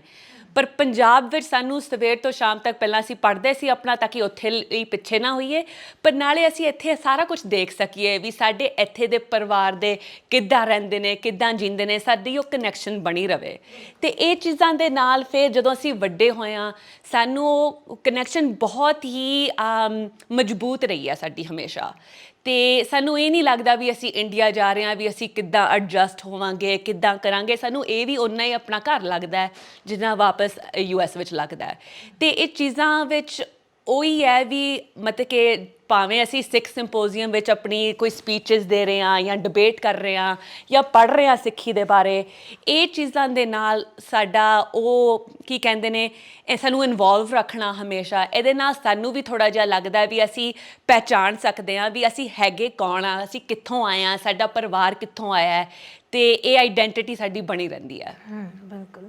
ਜੇ ਮੈਂ ਤੁਹਾਡੇ ਬਾਰੇ ਮਤਲਬ ਚੰਗੀ ਤਰ੍ਹਾਂ ਦੱਸਣਾ ਹੋਵੇ ਕਿ ਤੁਸੀਂ ਕਿਸ ਚੀਜ਼ ਦੇ ਡਾਕਟਰ ਹੋ, ਤਾਂ ਤੁਸੀਂ ਕਿਸ ਚੀਜ਼ ਦੇ ਡਾਕਟਰ ਆਪਣੇ ਆਪ ਨੂੰ ਮਤਲਬ ਆਪਾਂ ਕਹਿ ਸਕਦੇ ਹਾਂ? ਸੋ ਮੇਰੀ ਸਪੈਸ਼ਲਟੀ ਹੈਗੀ ਹੈ ਐਮਰਜੈਂਸੀ ਮੈਡੀਸਨ। ਹਾਂਜੀ। ਸੋ ER ਵਿੱਚ ਮੈਂ ਕੰਮ ਕਰਦੀ ਹਾਂ, ਉੱਥੇ ਐਮਰਜੈਂਸੀ ਰੂਮ, ਐਮਰਜੈਂਸੀ ਡਿਪਾਰਟਮੈਂਟ ਵਿੱਚ। ਸੋ ਸਾਡਾ ਹੈਗਾ ਐਮਰਜੈਂਸੀ ਮੈਡੀਸਨ ਐਂਡ ਟਰਾਮਾ ਦਾ ਇਕੱਠਾ ਹੁੰਦਾ ਸਾਡਾ। ਸੋ ਇਹ ਡਾਕਟਰ ਹੈਗੀ ਆ ਮੈਂ। ਤੋ ਮਤਲਬ ਕਿ ਜਿਸ ਤਰ੍ਹਾਂ ਕਿ ਇੱਥੇ ਜਿਹੜੇ ਆਉਂਦੇ ਨੇ ERs ਵਿੱਚ ਜਾਂਦੇ ਨੇ ਤਾਂ ਜੋ ਵੀ ਤੁਹਾਡੀ ਬਿਮਾਰੀ ਦਾ ਅਕਿਊਟ ਕੇਅਰ ਜਿਹੜੇ ਕ੍ਰਿਟੀਕਲ ਕੇਅਰ ਦੇ ਟਾਈਮ ਹੁੰਦੇ ਨੇ ਪਹਿਲੇ ਕੁਝ ਘੰਟੇ ਉਹਦੇ ਵਿੱਚ ਮੇਰੀ ਸਪੈਸ਼ਲਾਈਜੇਸ਼ਨ ਹੈਗੀ ਹੈ ਵੀ ਕਿੱਦਾਂ ਪੇਸ਼ੈਂਟ ਨੂੰ ਸਟੇਬਲਾਈਜ਼ ਕਰਨਾ ਹੈ ਫਿਰ ਜਾਂ ਤਾਂ ਡਿਸਚਾਰਜ ਕਰਨਾ ਹੈ ਜਾਂ ਐਡਮਿਟ ਕਰਨਾ ਹੈ ਪਰ ਇਹ ਨਹੀਂ ਹੈ ਵੀ ਮੈਂ ਸਿਰਫ ਹਾਰਟ ਦੀ ਡਾਕਟਰ ਹੈਗੀ ਹਾਂ ਜਾਂ ਸਿਰਫ ਲੰਗਸ ਦੀ ਡਾਕਟਰ ਹੈਗੀ ਹਾਂ ਅਸੀਂ ਥੋੜ੍ਹਾ ਜਿਹਾ ਸਾਰਾ ਕੁਝ ਕਰਦੇ ਹਾਂ ਪਰ ਅਕਿਊਟ ਤੇ ਕ੍ਰਿਟੀਕਲ ਕੇਅਰ ਕਰਦੇ ਹਾਂ ਜਿਵੇਂ ਇੱਕ ਚੀਜ਼ ਹੁੰਦੀ ਹੈ ਕਿ ਜਿਹੜੇ ਆਪਣੇ ਇੱਥੇ ਲੋਕ ਹੈ ਨਾ ਫੋਰਨ ਤੋਂ ਜਦੋਂ ਆਉਂਦੇ ਆ ਚਾਹੇ ਉਹ ਅਮਰੀਕਾ ਕੈਨੇਡਾ ਕਿੱਥੋਂ ਵੀ ਆਉਂਦੇ ਆ ਤਾਂ ਉਹਨਾਂ ਨੇ ਇੱਕ ਗੱਲ ਉਹ ਆਮ ਹੀ ਕਰਦੇ ਹੁੰਦੇ ਆ ਲੋਕਾਂ ਨਾਲ ਕਿ ਉੱਥੇ ਜਦੋਂ ਵੀ ਉਹਨਾਂ ਨੂੰ ਕੋਈ ਪ੍ਰੋਬਲਮ ਹੁੰਦੀ ਹੈ ਤਾਂ ਅਪਾਇੰਟਮੈਂਟਸ ਜਿਹੜੀਆਂ ਹੁੰਦੀਆਂ ਨੇ ਬਹੁਤ ਮਹੀਨੇ ਬਾਅਦ ਤੱਕ ਦੀਆਂ ਮਿਲਦੀਆਂ ਨੇ ਹੈ ਨਾ ਤਾਂ ਮੈਨੂੰ ਕਿਸੇ ਜਾਣਨ ਵਾਲੇ ਨੇ ਦੱਸਿਆ ਸੀ ਕਿ ਉਹਨਾਂ ਦੇ ਸਿਰ 'ਚ ਬਹੁਤ ਜ਼ਿਆਦਾ ਦਰਦ ਰਹਿੰਦਾ ਸੀ ਤੇ ਉਹਨਾਂ ਨੂੰ ਨਵੰਬਰ ਦੀ ਅਪਾਇੰਟਮੈਂਟ ਮਿਲੀ ਜਦੋਂ ਕਿ ਉਹ ਮਾਰਚ 'ਚ ਗਏ ਸੀਗੇ ਡਾਕਟਰ ਕੋਲ ਹਾਂਜੀ ਤੇ ਇੱਥੇ ਤੁਸੀਂ ਦੇਖੋ ਕਿ ਤੁਹਾਨੂੰ ਹੁਣੇ ਕੋਈ ਪ੍ਰੋਬਲਮ ਆ ਤਾਂ ਤੁਸੀਂ ਘੰਟੇ ਬਾਅਦ ਵੀ ਜਾ ਕੇ ਡਾਕਟਰ ਨੂੰ ਮਿਲੋ ਇਮੀਡੀਏਟ ਵੀ ਤੁਸੀਂ ਜਾ ਕੇ ਮਿਲ ਸਕਦੇ ਹੋ ਹਾਂਜੀ ਤੇ ਇਹ ਚੀਜ਼ ਹੈ ਵਾਕਿਆ ਹੀ ਉੱਥੇ ਇੰਨੀਆਂ ਜ਼ਿਆਦਾ ਮਤਲਬ ਇਸ ਚੀਜ਼ ਦੀ ਘਾਟ ਹੋਣ ਦਾ ਕੀ ਕਾਰਨ ਹੋ ਸਕਦਾ ਹਾਂਜੀ ਸੋ ਇਹ ਥੋੜੀ ਜੀ ਉੱਥੇ ਸਪੈਸ਼ਲੀ ਮੈਂ US ਬਾਰੇ ਬੋਲ ਸਕਦੀ ਹਾਂ ਕਿਉਂਕਿ ਸਾਡਾ ਹੈਲਥ ਕੇਅਰ ਸਿਸਟਮ ਥੋੜਾ ਜਿਹਾ ਅਲੱਗ ਹੈ ਕੈਨੇਡਾ ਵਿੱਚ ਫਿਰ ਵੀ ਇਸ ਤੋਂ ਬਿਹਤਰ ਹੈਗਾ ਸਾਡਾ ਹੈਲਥ ਕੇਅਰ ਸਿਸਟਮ ਕਿਉਂਕਿ ਉੱਥੇ ਸੋਸ਼ਲਾਈਜ਼ਡ ਮੈਡੀਸਿਨ ਹੈਗੀ ਆ ਮਤਲਬ ਕਿ ਗਵਰਨਮੈਂਟ ਵੱਲੋਂ ਕਾਫੀ ਹੱਦ ਤੱਕ ਤੁਹਾਡੀ ਇੰਸ਼ੋਰੈਂਸ ਵਗੈਰਾ ਦਿੱਤੀ ਜਾਂਦੀ ਹੈ ਤੇ ਡਾਕਟਰਸ ਦੀ ਫੰਡਿੰਗ ਮਿਲਦੀ ਹੈ ਤਾਂ ਕਿ ਤੁਸੀਂ ਫਿਰ ਵੀ ਅਪਾਇੰਟਮੈਂਟਸ ਤੁਹਾਡੀਆਂ ਠੀਕ ਹੋ ਸਕਦੀਆਂ ਨੇ ਇੰਗਲੈਂਡ ਵਿੱਚ ਵੀ ਫਿਰ ਵੀ ਬਿਹਤਰ ਹੈ US ਵਿੱਚ ਤਾਂ ਸੱਚੀ ਗੱਲ ਬੁਰਾ ਹਾਲ ਹੈਗਾ ਸਾਡਾ ਹੈਲਥ ਕੇਅਰ ਸਿਸਟਮ ਬਿਲਕੁਲ ਵੀ ਇੱਦਾਂ ਵਧੀਆ ਨਹੀਂ ਹੈਗਾ ਉਹ ਬਹੁਤ ਜ਼ਿਆਦਾ ਪ੍ਰਾਈਵੇਟ ਇੰਸ਼ੋਰੈਂਸ ਕੰਪਨੀਜ਼ ਕਰਕੇ ਕੀ ਹੁੰਦਾ ਹੈ ਵੀ ਤੁਹਾਡੇ ਆਪ ਦੇ ਜਿਹੜੇ ਡਾਕਟਰਸ ਹੈਗੇ ਨੇ ਉਹ ਮਿਲਣੇ ਬੜੇ ਔਖੇ ਨੇ ਡਾਕਟਰਸ ਹੈਗੇ ਬਥੇਰੇ ਨੇ ਪਰ ਉਹਨਾਂ ਨਾਲ ਅਪਾਇੰਟਮੈਂਟਸ ਲੈਣ ਦਾ ਸਿਸਟਮ ਜਿਹੜਾ ਹੈ ਇਹੋ ਜਿਹਾ ਹੈ ਮਤਲਬ ਕਿ ਮੈਂ ਪਹਿਲਾਂ ਇਹੀ ਕਹਿ ਦੇਵਾਂ ਵੀ ਇੰਨਾ ਔਖਾ ਸਿਸਟਮ ਹੈ ਵੀ ਮੇਰਾ ਆਪ ਦਾ ਕੋਈ ਪ੍ਰਾਇਮਰੀ ਕੇਅਰ ਡਾਕਟਰ ਨਹੀਂ ਹੈਗਾ ਮੈਨੂੰ ਆਪ ਇੰਨਾ ਔਖਾ ਲੱਗਦਾ ਵੀ ਕਿੱਦਾਂ ਲੱਭਾਂ ਡਾਕਟਰ ਹੈ ਨਾ ਤੇ ਉੱਥੇ ਕੀ ਸਿਸਟਮ ਹੈ ਵੀ ਪਹਿਲਾਂ ਤੁਹਾਡਾ ਇੱਕ ਪ੍ਰਾਇਮਰੀ ਕੇਅਰ ਹੋਣਾ ਚਾਹੀਦਾ ਹੈ ਉਹਦੇ ਨਾਲ ਅਪਾਇੰਟਮੈਂਟ ਜੇ ਮੈਂ ਅੱਜ ਜਿਸ ਤਰ੍ਹਾਂ ਕਿ ਜੇ ਮੈਂ ਉੱਠਾਂ ਤੇ ਮੈਨੂੰ ਜਾਂ ਗਲੇ 'ਚ ਦਰਦ ਹੋਵੇ ਜਾਂ ਖੰਘ ਹੋਵੇ ਤੇ ਮੈਂ ਕਹਾਂ ਵੀ ਮੈਨੂੰ ਡਾਕਟਰ ਕੋਲ ਜਾਣਾ ਚਾਹੀਦਾ ਹੈ ਮੈਂ ਡਾਕਟਰ ਦੇ ਆਫਿਸ ਨੂੰ ਫੋਨ ਕਰਾਂ ਉਹ ਮੈਨੂੰ ਕਹਿਣਗੇ ਵੀ ਚਲੋ ਅੱਛਾ ਇਹ ਤੇ ਤੁਹਾਡੀ ਮਤਲਬ ਕਿ ਐਮਰਜੈਂਸੀ ਵਿਜ਼ਿਟ ਹੈ ਸਾਡੇ ਕੋਲ 3-4 ਦਿਨਾਂ 'ਚ ਅਪਾਇੰਟਮੈਂਟ ਹੋਊਗੀ ਉਦੋਂ ਤੱਕ ਤਾਂ ਮੇਰਾ ਸਾਰਾ ਹੱਲ ਹੋ ਜਾਣਾ ਹੈ ਨਾ ਉਦੋਂ ਤੱਕ ਤਾਂ ਪ੍ਰੋਬਲਮ ਹੀ ਨਹੀਂ ਰਹਿਣੀ ਤੇ ਫਿਰ ਜੇ ਮੈਂ ਸੇਮ ਡੇ ਜਾਣਾ ਚਾਹਾਂ ਉਹ ਕਹਿਣਗੇ ਇੱਥੇ ਨਹੀਂ ਆ ਸਕਦੇ ਸਾਡੇ ਕੋਲ ਅਪਾਇੰਟਮੈਂਟ ਨਹੀਂ ਹੈਗੀ ਜੇ ਤੁਸੀਂ ਕਿਤੇ ਅਰਜੈਂਟ ਕੇਅਰ ਵਗੈਰਾ ਬਣੇ ਹੁੰਦੇ ਨੇ ਉੱਥੇ ਫ੍ਰੀ ਸਟੈਂਡਿੰਗ ਹਸਪੀਟਲ ਦੀ ਤਰ੍ਹਾਂ ਬਣੇ ਹੁੰਦੇ ਨੇ ਜੇ ਤੁਸੀਂ ਉੱਥੇ ਜਾਣਾ ਉੱਥੇ ਜਾ ਸਕਦੇ ਹੋ ਪਰ ਇੰਸ਼ੋਰੈਂਸ ਨਹੀਂ ਉਹ ਲੈਣਗੇ ਤੇ ਆਊਟ ਆਫ ਪਾਕਟ ਤੁਹਾਨੂੰ $500 ਦੇਣੇ ਪੈਣੇ ਭਾਵੇਂ ਉਹ ਜਾ ਕੇ ਸਿਰਫ ਤੁਹਾਡੇ ਨਾਲ 2 ਮਿੰਟ ਗੱਲ ਕਰਨ ਤੇ ਹੋਰ ਕੋਈ ਦਵਾਈ ਵੀ ਨਾ ਦੇਣ ਪਰ $500 ਸਿੱਧੇ ਤਾਂ ਇਹ ਵੀ ਕਾਫੀ ਮਹਿੰਗਾ ਕੰਮ ਹੋ ਜਾਂਦਾ ਹੈ ਮਹਿੰਗਾ ਬਿਲਕੁਲ ਤੇ ਜੇ ਤੁਸੀਂ ਸਪੈਸ਼ਲਿਸਟ ਨੂੰ ਦੇਖਣਾ ਹੋਵੇ ਜਿਸ ਤਰ੍ਹਾਂ ਕਿ ਸਿਰ ਦਰਦ ਬਹੁਤ ਦੇਰ ਦੀ ਚੱਲ ਰਹੀ ਹੋਵੇ ਤੇ ਤੁਹਾਨੂੰ ਨਿਊਰੋਲੋਜਿਸਟ ਨਾਲ ਕੋਈ ਅਪਾਇੰਟਮੈਂਟ ਲੈਣੀ ਹੋਵੇ ਜਾਂ ਢਿੱਡ ਵਿੱਚ ਕੋਈ ਪ੍ਰੋਬਲਮ ਹੋਵੇ ਤੇ GI ਡਾਕਟਰ ਨਾਲ ਲੈਣੀ ਹੋਵੇ ਅਪਾਇੰਟਮੈਂਟ ਮੈਂ ਝੂਠ ਨਹੀਂ ਕਹਿ ਰਹੀ ਸਾਡੇ ਹਸਪੀਟਲ ਵਿੱਚ ਹੀ ਆਈ ਥਿੰਕ ਅਗਲੀਆਂ ਅਪਾਇੰਟਮੈਂਟਸ ਕੋਈ 8-9 ਮਹੀਨੇ ਤੱਕ ਨਹੀਂ ਹੈਗੀਆਂ ਅੱਛਾ ਜੀ ਸੋ ਕੀ ਹੋ ਜਾਂਦਾ ਫਿਰ ਵੀ ਪੇਸ਼ੈਂਟਸ ਵਿਚਾਰੇ ਕੀ ਕਰਨ ਉਹਨਾਂ ਕੋਲ ਤਾਂ ਹੋਰ ਕੋਈ ਆਪਸ਼ਨ ਹੈ ਨਹੀਂ ਸੋ ਉਹ ਕੀ ਕਰਦੇ ਨੇ ਖੰਘ ਹੋ ਗਈ ਗਲੇ 'ਚ ਦਰਦ ਹੋ ਗਈ ਉਹ ਐਮਰਜੈਂਸੀ ਰੂਮ ਵਿੱਚ ਆ ਜਾਂਦੇ ਨੇ ਐਮਰਜੈਂਸੀ ਰੂਮ ਇਹ ਚੀਜ਼ਾਂ ਲਈ ਬਣਿਆ ਨਹੀਂ ਹੋਇਆ ਐਮਰਜੈਂਸੀ ਰੂਮ ਵੈਸੇ ਤਾਂ ਹੈਗਾ ਜੋ ਕ੍ਰਿਟੀਕਲੀ ਇਲ ਪੇਸ਼ੈਂਟ ਹੈਗੇ ਨੇ ਹੈ ਨਾ ਜੋ ਬਿਲਕੁਲ ਜਿਸ ਤਰ੍ਹਾਂ ਅਸੀਂ ਕਹਿੰਦੇ ਆ ਡੈਥ ਦੇ ਡੋਰ ਤੇ ਹੈਗੇ ਨੇ ਬਿਲਕੁਲ ਮਰਨ ਦੇ ਹਾਲ ਵਿੱਚ ਹੈਗੇ ਨੇ ਤੇ ਉਹਨਾਂ ਲਈ ਬਣਿਆ ਹੋਇਆ ਹੈ ਤੇ ਸਾਡੀ ਟ੍ਰੇਨਿੰਗ ਵੀ ਉਹਨਾਂ ਲਈ ਹੈ ਨਾ ਵੀ ਕਿੱਦਾਂ ਉਹ ਚੀਜ਼ਾਂ ਨੂੰ ਸਟੇਬਲਾਈਜ਼ ਕੀਤਾ ਜਾਵੇ ਪਰ ਪੇਸ਼ੈਂਟਸ ਕੋਲ ਉੱਥੇ ਹੋਰ ਕੋਈ ਆਪਸ਼ਨ ਨਹੀਂ ਹੁੰਦੀ ਤਾਂ ਇਹੋ ਜਿਹੀਆਂ ਚੀਜ਼ਾਂ ਨਾਲ ਵੀ ਆ ਜਾਂਦੇ ਨੇ ਐਮਰਜੈਂਸੀ ਰੂਮ ਵਿੱਚ ਸੋ ਕੀ ਹੁੰਦਾ ਹੈ ਵੀ ਐਜ਼ ਅ ਡਾਕਟਰ ਮੈਂ ਆਪਣਾ ਟਾਈਮ ਇੱਕ ਪਾਸੇ ਕਿਸੇ ਦਾ ਕਾਰਡੀਅਕ ਅਰੈਸਟ ਚੱਲ ਰਿਹਾ ਤੇ ਮੈਂ ਉਹਨੂੰ ਵੀ ਧਿਆਨ ਦੇ ਰਹੀ ਹਾਂ ਇੱਕ ਪਾਸੇ ਕਿਸੇ ਦਾ ਨੱਕ ਚੱਲ ਰਿਹਾ ਮੈਂ ਉਹਦਾ ਵੀ ਧਿਆਨ ਦੇ ਰਹੀ ਹਾਂ ਹੈ ਨਾ ਸੋ ਸਾਡਾ ਜੋ ਸਕੋਪ ਹੈਗਾ ਕਾਫੀ ਵੱਡਾ ਹੈਗਾ ਪਰ ਪੇਸ਼ੈਂਟਸ ਕੋਲ ਹੋਰ ਕੋਈ ਆਪਸ਼ਨ ਨਹੀਂ ਹੈ ਬਿਲਕੁਲ ਤਾਂ ਫਿਰ ਉਹ ਐਮਰਜੈਂਸੀ 'ਚ ਆ ਜਾਂਦੇ ਨੇ ਅਸੀਂ ਉਹਨਾਂ ਦਾ ਉੱਥੇ ਧਿਆਨ ਦੇ ਦਿੰਦੇ ਹਾਂ ਪਰ ਇਹਦੇ ਨਾਲ ਮੈਂ ਐਮਰਜੈਂਸੀ ਵਿੱਚ ਜਿਹੜੇ ਪੇਸ਼ੈਂਟ ਨੂੰ ਦੇਖ ਲਿਆ ਜਦੋਂ ਉਹਨਾਂ ਦੀ ਅਗਲੀ ਵਿਜ਼ਿਟ ਦਾ ਟਾਈਮ ਆਊਗਾ ਮੈਂ ਥੋੜ੍ਹਾ ਨਾ ਉਹਨਾਂ ਨੂੰ ਦੇਖਣਾ ਕਿਉਂਕਿ ਸਾਡਾ ਤਾਂ ਸ਼ਿਫਟ ਦਾ ਕੰਮ ਹੁੰਦਾ ਉਹ ਮੇਰੇ ਪੇਸ਼ੈਂਟ ਨਹੀਂ ਹੁੰਦੇ ਤਾਂ ਫਿਰ ਉਹਨਾਂ ਦੀ ਚੰਗੀ ਫੋਲੋ ਅਪ ਵੀ ਨਹੀਂ ਹੁੰਦੀ ਫਿਰ ਉਹ ਇੱਦਾਂ ਫਸ ਜਾਂਦੇ ਨੇ ਵੀ ਨਾ ਉਹ ਆਪਣੇ ਡਾਕਟਰ ਕੋਲ ਜਾ ਸਕਦੇ ਨੇ ਸਹੀ ਟਾਈਮ ਵਿੱਚ ਐਮਰਜੈਂਸੀ ਵਿੱਚ ਆਉਣਗੇ ਤਾਂ ਅਲੱਗ-ਅਲੱਗ ਡਾਕਟਰ ਮਿਲੀ ਜਾਣਗੇ ਤਾਂ ਉਹਨਾਂ ਦੀ ਆਪ ਦੇ ਹੈਲਥ ਕੇਅਰ ਤੇ ਬਹੁਤ ਇਫੈਕਟ ਹੁੰਦਾ ਹੈ ਕਿਉਂਕਿ ਉਹਨਾਂ ਦਾ ਕੋਈ ਸਟੇਬਲ ਹੈਲਥ ਕੇਅਰ ਦਾ ਆਪਸ਼ਨ ਨਹੀਂ ਹੈ। ਸਹੀ ਗੱਲ। ਸੋ ਉੱਥੇ ਇਹ ਸਭ ਤੋਂ ਜ਼ਿਆਦਾ ਪ੍ਰੋਬਲਮ ਹੈ। ਤੇ ਜੇ ਆਪਣੇ ਤੁਸੀਂ ਸਪੈਸ਼ਲਿਸਟ ਨੂੰ ਦੇਖਣਾ ਵੀ ਹੋਵੇ, ਜਦ ਤੱਕ ਤੁਸੀਂ ਆਪਣੇ ਪ੍ਰਾਇਮਰੀ ਡਾਕਟਰ, ਜਨਰਲ ਡਾਕਟਰ ਤੋਂ ਰੈਫਰਲ ਨਾ ਲਵੋ ਤਾਂ ਕੋਈ ਅਪਰੂਵ ਨਹੀਂ ਕਰੂਗਾ ਵੀ ਤੁਸੀਂ ਸਪੈਸ਼ਲਿਸਟ ਨੂੰ ਦੇਖ ਵੀ ਨਹੀਂ ਸਕਦੇ। ਬਿਲਕੁਲ। ਤਾਂ ਬਹੁਤ ਜ਼ਿਆਦਾ ਲੋਡ ਹੋਇਆ ਪਿਆ ਉੱਥੇ ਪ੍ਰਾਇਮਰੀ ਡਾਕਟਰਸ ਤੇ ਵੀ ਤੇ ਐਮਰਜੈਂਸੀ ਡਾਕਟਰਸ ਤੇ ਵੀ। ਤੇ ਇਹ ਉਸ ਤੋਂ ਪਹਿਲਾਂ ਵੀ ਪ੍ਰੋਬਲਮ ਸੀਗੀ ਇਹ, ਪਰ ਕੋਵਿਡ ਤੋਂ ਬਾਅਦ ਬਹੁਤ ਜ਼ਿਆਦਾ ਹੋ ਚੁੱਕੀ ਹੈ ਪ੍ਰੋਬਲਮ, ਕਿਉਂਕਿ ਪੇਸ਼ੈਂਟਸ ਬਹੁਤ ਨੇ ਤੇ ਡਾਕਟਰਸ ਕੋਲ ਟਾਈਮ ਘੱਟ ਹੈ। ਸੋ ERs ਦੇ ਵਿੱਚ ਲੋਡ ਕਾਫੀ ਪੈ ਰਿਹਾ। ਹਾਂਜੀ ਹਾਂਜੀ। ਜਿੱਦਾਂ ਆਪਾਂ ਥੋੜ੍ਹੇ ਜਿਹੇ ਹਫ਼ਤੇ ਪਹਿਲਾਂ ਕਿਸੇ ਨੂੰ ਇੰਟਰਵਿਊ ਕੀਤਾ ਸੀਗਾ ਤੇ ਉਹਨਾਂ ਨੇ ਕਿਹਾ ਸੀਗਾ ਕਿ ਆਪਾਂ ਮੋਸਟਲੀ ਜਦੋਂ ਕੁੜੀਆਂ ਪ੍ਰੈਗਨੈਂਟ ਹੁੰਦੀਆਂ ਨੇ ਹਨਾ ਲੇਡੀਜ਼, ਤਾਂ ਉਸੇ ਵਕਤ ਆਪਾਂ ਡਾਕਟਰ ਕੋਲ ਜਾਂਦੇ ਆ, ਜਦ ਕਿ ਤੁਹਾਨੂੰ ਡਾਕਟਰ ਕੋਲ ਉਸ ਤੋਂ ਪਹਿਲਾਂ ਚਲੇ ਜਾਣਾ ਚਾਹੀਦਾ। ਮਤਲਬ ਤੁਹਾਨੂੰ ਆਪਣਾ ਇੱਕ ਬੋਡੀ ਚੈੱਕਅਪ ਕਰਾਉਣਾ ਚਾਹੀਦਾ ਕਿ ਜੇ ਤੁਸੀਂ ਅਗਲੇ ਕੁਝ ਕੁ ਮਹੀਨਿਆਂ ਦੇ ਵਿੱਚ ਬੱਚਾ ਸੋਚ ਰਹੇ ਹੋ ਕਿ ਤੁਸੀਂ ਬੱਚਾ ਕਰਨਾ ਚਾਹੁੰਦੇ ਹੋ, ਤਾਂ ਤੁਹਾਡਾ ਇੱਕ ਪ੍ਰੀ ਚੈੱਕਅਪ ਹੋਣਾ ਚਾਹੀਦਾ। ਕਿ ਇਹ ਸੱਚੀ ਲਾਜ਼ਮੀ ਹੈ? ਇਹ ਬਿਲਕੁਲ ਠੀਕ ਗੱਲ ਹੈਗੀ ਹੈ। ਮਤਲਬ ਕਿ ਬੱਚੇ ਬਾਰੇ ਸੋਚਣ ਤੋਂ ਵੀ ਪਹਿਲਾਂ ਸਾਰਿਆਂ ਨੂੰ ਚਾਹੀਦਾ ਵੀ ਹਰ ਸਾਲ ਕਿਸੇ ਡਾਕਟਰ ਕੋਲ ਜਾਣ ਤਾਂ ਕਿ ਉਹਨਾਂ ਦੀ ਪੂਰੀ ਚੈੱਕਅਪ ਹੋਵੇ। ਬਟ ਸਪੈਸ਼ਲੀ ਜਦ ਤੁਸੀਂ ਤਿਆਰੀ ਕਰ ਰਹੇ ਹੋ ਵੀ ਅਸੀਂ ਬੱਚਾ ਕਰਨਾ ਚਾਹ ਰਹੇ ਹਾਂ, ਤਾਂ ਫਿਰ ਤਾਂ ਸਪੈਸ਼ਲੀ ਤੁਹਾਡੀ ਇਹ ਚੀਜ਼ ਇੰਪੋਰਟੈਂਟ ਹੈ। ਅਤੇ ਮੈਂ ਇਹ ਕਹੂੰਗੀ ਵੀ ਨਾ ਕਿ ਸਿਰਫ ਤੁਸੀਂ ਜਨਰਲ ਡਾਕਟਰ ਕੋਲ ਜਾਓ, ਪਰ ਤੁਹਾਨੂੰ ਆਬਸਟੈਟ੍ਰਿਕਸ ਜਾਂ ਗਾਇਨਕੋਲੋਜੀ ਦੇ ਡਾਕਟਰ ਕੋਲ ਜਾਣਾ ਚਾਹੀਦਾ ਹੈ ਪਹਿਲਾਂ। ਕਿਉਂਕਿ ਹੁਣ ਮੈਂ ਇੱਥੇ ਦਾ ਨਹੀਂ ਕਹਿ ਸਕਦੀ ਇੰਡੀਆ ਵਿੱਚ ਕਿੱਦਾਂ ਔਰਤਾਂ ਦੀ ਚੈੱਕਅਪਸ ਹੁੰਦੀਆਂ ਨੇ, ਪਰ ਉੱਥੇ ਸਾਡਾ ਕੀ ਹੁੰਦਾ ਹੈ ਵੀ ਅਸੀਂ ਗਾਇਨਕੋਲੋਜਿਸਟ ਨਾਲ ਜਦੋਂ ਤੁਸੀਂ 18 ਸਾਲ ਦੇ ਹੋ ਜਾਂਦੇ ਹੋ ਜਾਂ 21 ਸਾਲ ਦੇ, ਉਹਦੇ ਵਿੱਚ ਦੇ ਟਾਈਮ ਵਿੱਚ ਤੁਸੀਂ ਆਪਣਾ ਰਿਲੇਸ਼ਨਸ਼ਿਪ ਗਾਇਨਕੋਲੋਜਿਸਟ ਨਾਲ ਐਸਟੈਬਲਿਸ਼ ਕਰ ਲੈਂਦੇ ਹੋ। ਅਤੇ ਹਰ ਸਾਲ ਤੁਹਾਡੀ ਗਾਇਨਕੋਲੋਜੀ ਦੀ ਸਪੈਸ਼ਲ ਵਿਜ਼ਿਟ ਹੁੰਦੀ ਹੈ। ਉਹਦੇ ਵਿੱਚ ਤੁਹਾਡੇ ਗਾਇਨਕੋਲੋਜੀਕਲ ਐਗਜ਼ਾਮਸ ਵੀ ਹੁੰਦੇ ਨੇ। ਹਾਂਜੀ। ਤੇ ਉਹਦੇ ਵਿੱਚ ਸਿਰਫ ਚੈੱਕਅਪ ਲਈ ਵੀ ਸਾਰਾ ਕੁਝ ਠੀਕ ਹੈਗਾ, ਕਿਉਂਕਿ ਇਹ ਕਈ ਚੀਜ਼ਾਂ ਨੇ ਵਿਆਹ ਤੋਂ ਪਹਿਲਾਂ ਵੀ ਤੁਹਾਨੂੰ ਕਈ ਪ੍ਰੋਬਲਮਸ ਆ ਸਕਦੀਆਂ ਨੇ, ਜਿਵੇਂ PCOD ਬਹੁਤ ਕਾਮਨ, ਬਹੁਤ ਜ਼ਿਆਦਾ।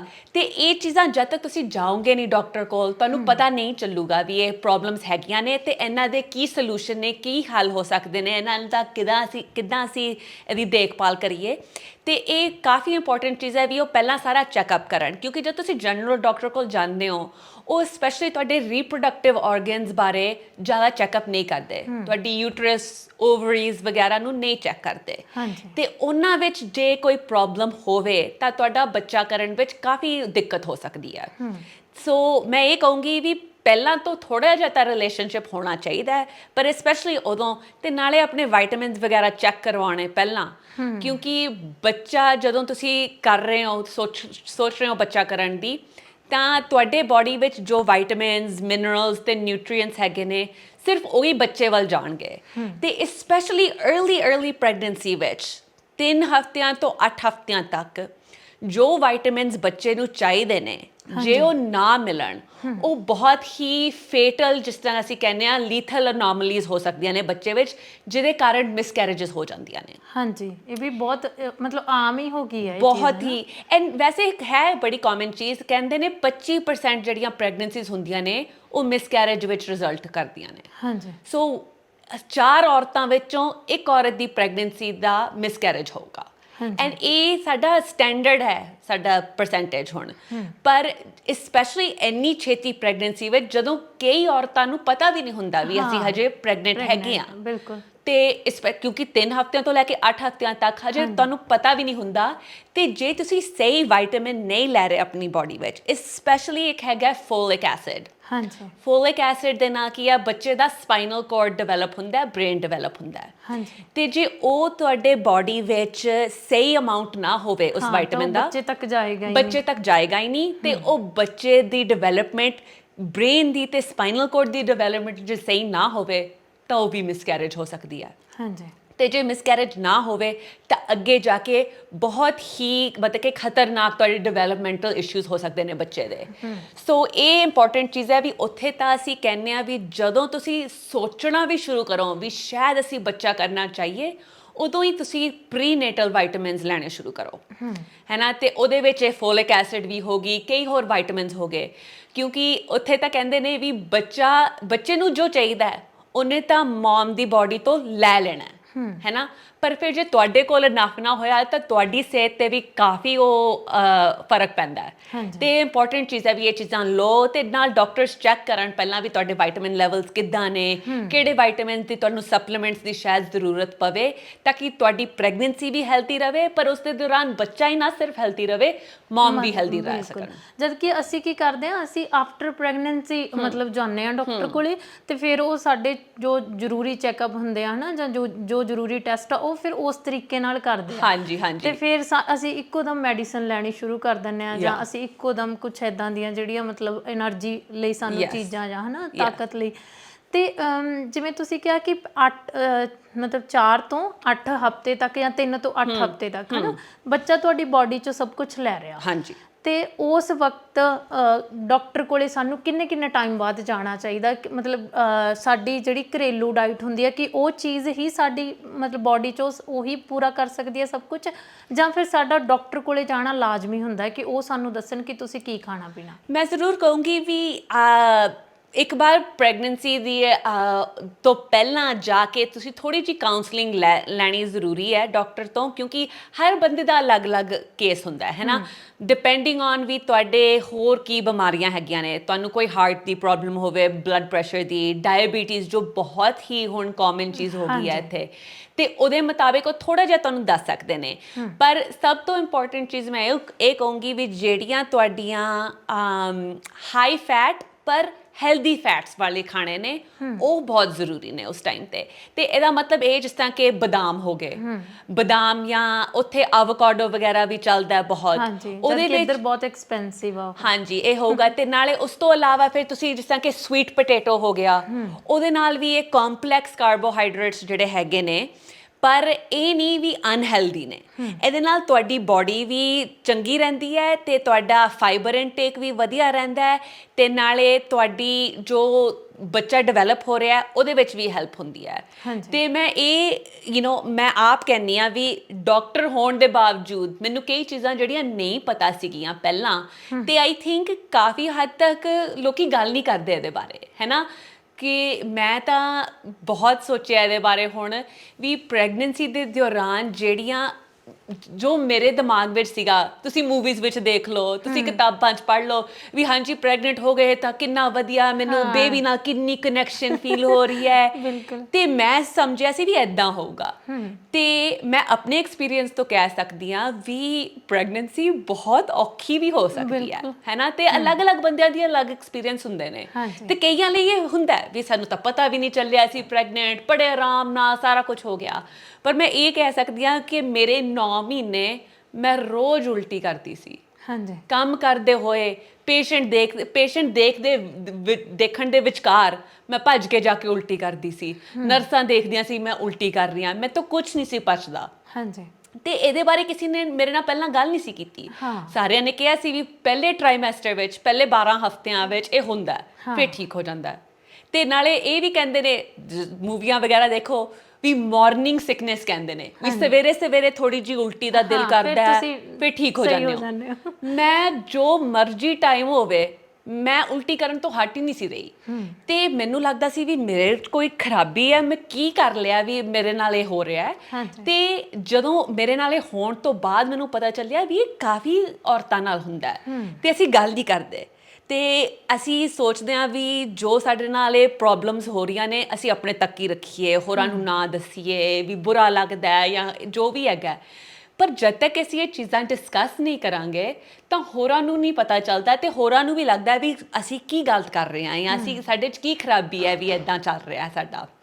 ਸੋ ਇਹ ਮੈਂ ਡਾਇਟ ਬਾਰੇ ਇਹੀ ਕਹੂੰਗੀ ਵੀ ਧਿਆਨ ਰੱਖੋ ਵੀ ਜੋ ਤੁਸੀਂ ਖਾ ਸਕਦੇ ਹੋ ਉਹ ਹੈਲਦੀ ਚੀਜ਼ਾਂ ਹੋਣ, ਕਿਉਂਕਿ ਹਮੇਸ਼ਾ ਇਹ ਨਹੀਂ ਹੈ ਵੀ ਤੁਸੀਂ ਚੰਗੀ ਤਰ੍ਹਾਂ ਖਾ ਸਕਦੇ ਹੋ। ਤੇ ਇਹ ਵੀ ਹੈ ਜਿਸ ਤਰ੍ਹਾਂ ਕਿ ਮੈਂ ਪਹਿਲਾਂ ਤੁਹਾਨੂੰ ਦੱਸਿਆ ਵੀ ਮੈਨੂੰ ਕਦੀ ਲੱਗਦਾ ਵੀ ਆਪ ਡਾਕਟਰ ਹੋ ਕੇ ਵੀ ਮੈਂ ਕਦੀ ਨਹੀਂ ਸੀ ਇਸ ਚੀਜ਼ਾਂ ਬਾਰੇ ਸੋਚਿਆ, ਪਰ ਮੈਂ ਅਗੇਨ ਮੇਰੀ ਜੋ ਪਰਸੈਪਸ਼ਨ ਸੀਗੀ ਪ੍ਰੈਗਨੈਂਸੀ ਬਾਰੇ ਉਹ ਤਾਂ ਸਿਰਫ ਹੋਰਾਂ ਦੀ ਮੂਵੀਜ਼ ਵਗੈਰਾ ਦੇਖ ਕੇ ਸੀ। ਮੈਨੂੰ ਲੱਗਦਾ ਸੀ ਅੱਛਾ ਆਈਸਕ੍ਰੀਮਾਂ ਖਾਣੀਆਂ ਨੇ, ਇਹ ਕਰਨਾ ਹੈ, ਤੇ ਇਹ ਵੀ ਸਾਰੇ ਕਹਿੰਦੇ ਨੇ ਵੀ ਅੱਛਾ ਬੱਚਾ ਹੋ ਰਿਹਾ ਤਾਂ ਡਬਲ ਖਾਓ।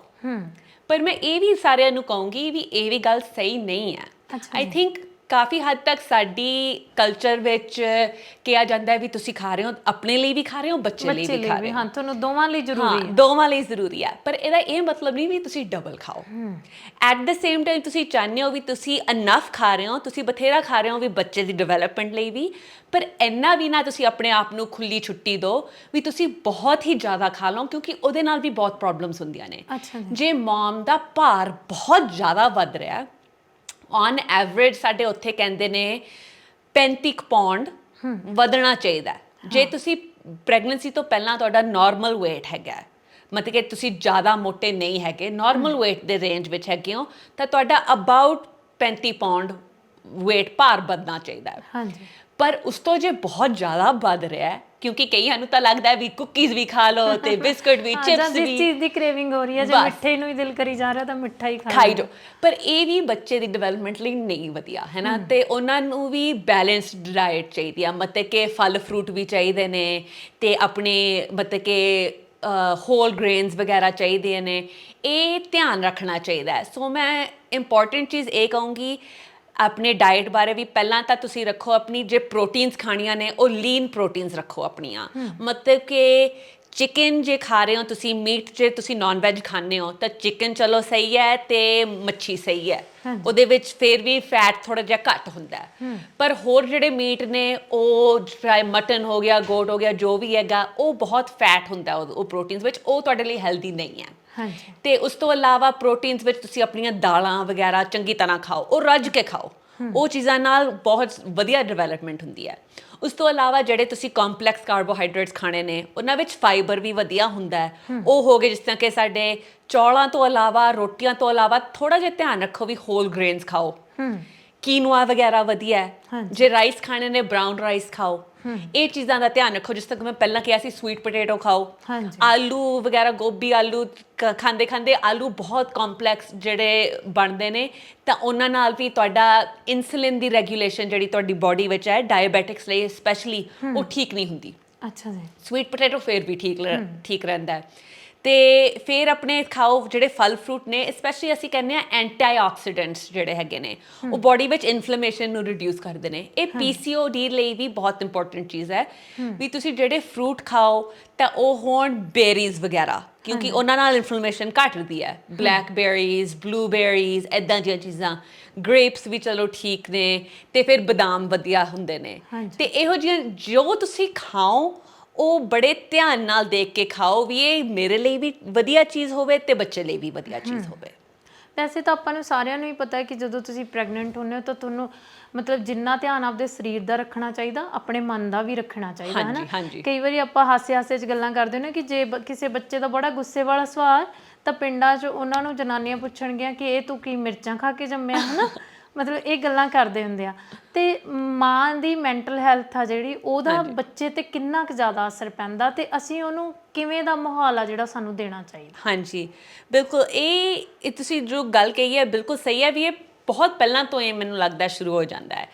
ਇਹ ਵੀ ਬੜੀ ਕ੍ਰਿਟੀਕਲ ਚੀਜ਼ ਹੈ ਵੀ ਤੁਸੀਂ ਸੋਚੋ ਵੀ ਜਦ ਤੁਸੀਂ ਬੱਚਾ ਪੈਦਾ ਕਰਨ ਦੀ ਸੋਚ ਰਹੇ ਹੋ ਵੀ ਉਦੋਂ ਪਹਿਲਾਂ ਹੀ ਤੁਹਾਡੀ ਮੈਂਟਲ ਹੈਲਥ ਕਿਹੋ ਜਿਹੀ ਹੈ, ਕਿਉਂਕਿ ਉਸ ਤੋਂ ਬਿਹਤਰ ਤਾਂ ਹੋਣੀ ਨਹੀਂ।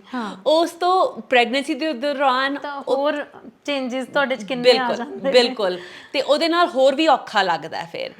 ਸੋ ਪਹਿਲੀ ਗੱਲ ਤਾਂ ਮੈਂ ਇਹ ਕਹੂੰਗੀ ਵੀ ਆਪਣਾ ਇਹ ਪਹਿਲਾਂ ਸੋਚ ਲਓ ਵੀ ਤੁਸੀਂ ਚਾਹੇ ਤੁਹਾਨੂੰ ਐਂਗਜ਼ਾਇਟੀ ਦੀ ਕੋਈ ਪ੍ਰੋਬਲਮਸ ਹੋਣ ਜਾਂ ਡਿਪਰੈਸ਼ਨ ਦੀਆਂ ਪ੍ਰੋਬਲਮਸ ਹੋਣ, ਇਹਦਾ ਇਹ ਮਤਲਬ ਨਹੀਂ ਕਿ ਤੁਸੀਂ ਬੱਚਾ ਨਾ ਕਰੋ, ਪਰ ਪਹਿਲਾਂ ਉਹਨੂੰ ਐਡਰੈਸ ਕਰ ਲਓ ਡਾਕਟਰ ਕੋਲ ਜਾ ਕੇ। ਜੇ ਤੁਸੀਂ ਦਵਾਈਆਂ ਦੀ ਲੋੜ ਹੈ ਤੁਹਾਨੂੰ, ਉਹ ਲਓ ਤੁਸੀਂ ਦਵਾਈਆਂ।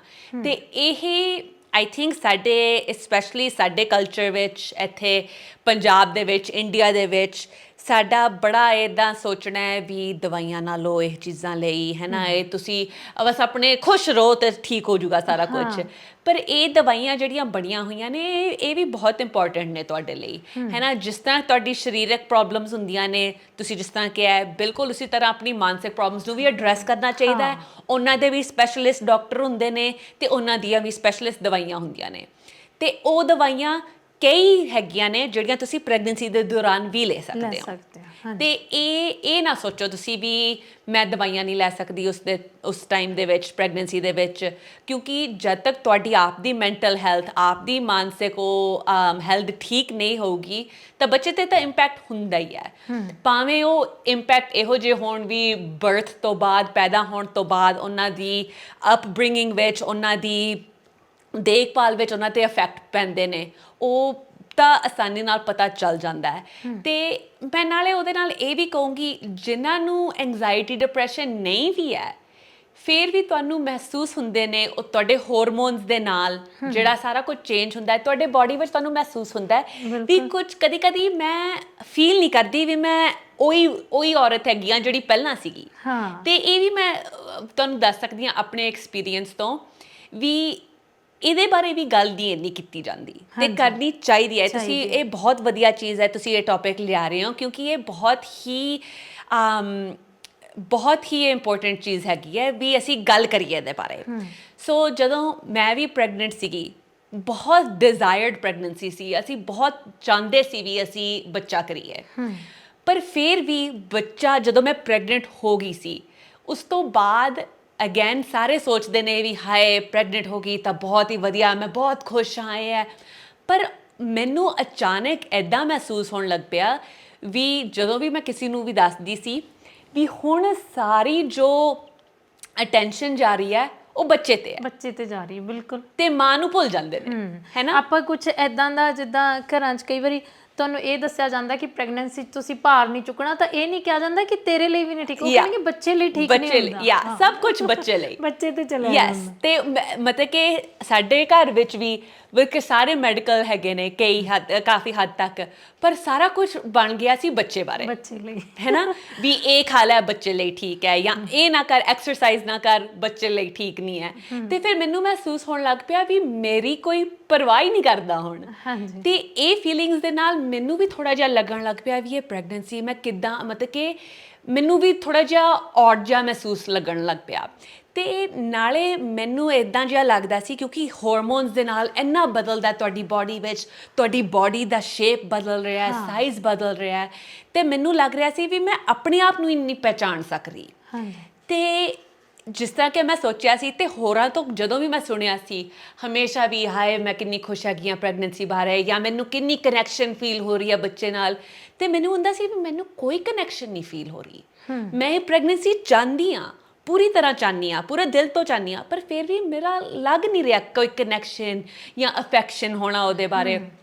ਸੋ ਮੈਨੂੰ ਲੱਗਦਾ ਸੀ ਵੀ ਮੈਂ ਸ਼ਾਇਦ ਮੈਨੂੰ ਨਹੀਂ ਸੀ ਮਾਂ ਬਣਨਾ ਚਾਹੀਦਾ, ਵੀ ਇਹ ਮੈਨੂੰ ਫੀਲਿੰਗਸ ਠੀਕ ਨਹੀਂ ਆ ਰਹੀਆਂ। ਪਰ ਇਹ ਫਿਰ ਜਦੋਂ ਮੈਂ ਹੌਲੀ ਹੌਲੀ ਆਪਣੀਆਂ ਹੋਰ ਸਹੇਲੀਆਂ ਨਾਲ ਇਹਦੇ ਬਾਰੇ ਗੱਲ ਕੀਤੀ ਤਾਂ ਉਹਨਾਂ ਨੇ ਸਾਰਿਆਂ ਨੇ ਮੈਨੂੰ ਕਿਹਾ ਵੀ ਸਾਨੂੰ ਵੀ ਇਹ ਸੇਮ ਫੀਲਿੰਗਸ ਹੁੰਦੀਆਂ ਸੀ, ਪਰ ਅਸੀਂ ਬੜਾ ਗਿਲਟੀ ਫੀਲ ਕਰਦੇ ਹਾਂ ਇਹਦੇ ਬਾਰੇ ਕਿਸੇ ਨੂੰ ਕੁਝ ਕਹਿਣ ਬਾਰੇ। ਤਾਂ ਕੋਈ ਕਹਿੰਦਾ ਨਹੀਂ। ਫਿਰ ਜਦੋਂ ਅਗਲੀਆਂ ਔਰਤਾਂ ਪ੍ਰੈਗਨੈਂਟ ਹੁੰਦੀਆਂ ਨੇ ਉਹਨਾਂ ਨੂੰ ਵੀ ਲੱਗਦਾ ਹੈ, ਉਹਨਾਂ ਨੂੰ ਚੰਗਾ ਹੀ ਅਸੀਂ ਚੰਗਾ ਹੀ ਦੱਸਦੇ ਹਾਂ। ਅਸੀਂ ਕਦੀ ਨਹੀਂ ਕਹਿੰਦੇ ਵੀ ਇਹ ਫਿਰ ਵੀ ਠੀਕ ਹੈ, ਜੇ ਤੁਸੀਂ ਐਦਾਂ ਕਨੈਕਸ਼ਨ ਨਹੀਂ ਫੀਲ ਕਰ ਰਹੇ ਜਾਂ ਤੁਹਾਨੂੰ ਕੋਈ ਐਦਾਂ ਮਤਲਬ ਕਿ ਜ਼ਿਆਦਾ ਪਿਆਰ ਨਹੀਂ ਉੱਭਰ ਰਿਹਾ ਆਪਣੀ ਉਹ ਪ੍ਰੈਗਨੈਂਸੀ ਨਾਲ, ਇਹ ਫਿਰ ਵੀ ਠੀਕ ਹੈ, ਇਹ ਨੋਰਮਲ ਚੀਜ਼ ਹੈ।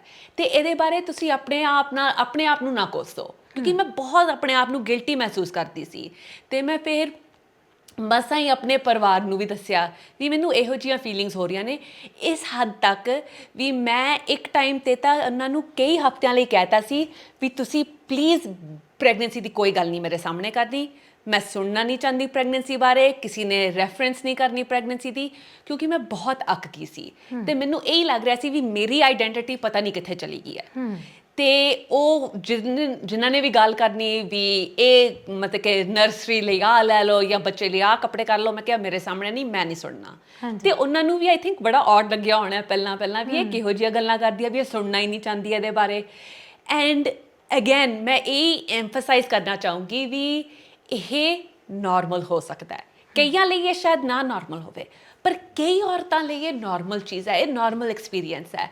ਤੇ ਬਰਥ ਤੋਂ ਬਾਅਦ ਮਤਲਬ ਕਿ ਇਮੀਡੀਏਟਲੀ ਮੈਨੂੰ ਅਫੈਕਸ਼ਨ ਮਹਿਸੂਸ ਹੋਇਆ, ਸਾਰਾ ਕੁਝ ਠੀਕ ਸੀ, ਪਰ ਮੈਨੂੰ ਵੀ ਫਿਕਰ ਸੀਗਾ ਵੀ ਹਾਏ ਜਦੋਂ ਮੈਂ ਬੱਚੇ ਨੂੰ ਫੜਿਆ, ਜੇ ਮੈਨੂੰ ਕੋਈ ਕਨੈਕਸ਼ਨ ਨਾ ਫੀਲ ਹੋਈ ਜਾਂ ਅਫੈਕਸ਼ਨ ਨਾ ਫੀਲ ਹੋਇਆ ਫਿਰ ਕੀ ਹੋਊਗਾ। ਪਰ ਉਦੋਂ ਮੇਰਾ ਤਾਂ ਚਲੋ ਠੀਕ ਸੀਗਾ, ਪਰ ਮੈਂ ਕਈਆਂ ਹੋਰਾਂ ਨਾਲ ਵੀ ਗੱਲ ਕੀਤੀ ਹੋਈ ਹੈ ਜਿਹੜੇ ਕਹਿੰਦੇ ਨੇ ਵੀ ਅਗੇਨ ਇਹ ਬਹੁਤ ਹੱਦ ਤੱਕ ਤਾਂ ਤੁਹਾਡੇ ਬਾਡੀ ਦੇ ਹਾਰਮੋਨਸ ਦੀ ਗੱਲ ਹੈ।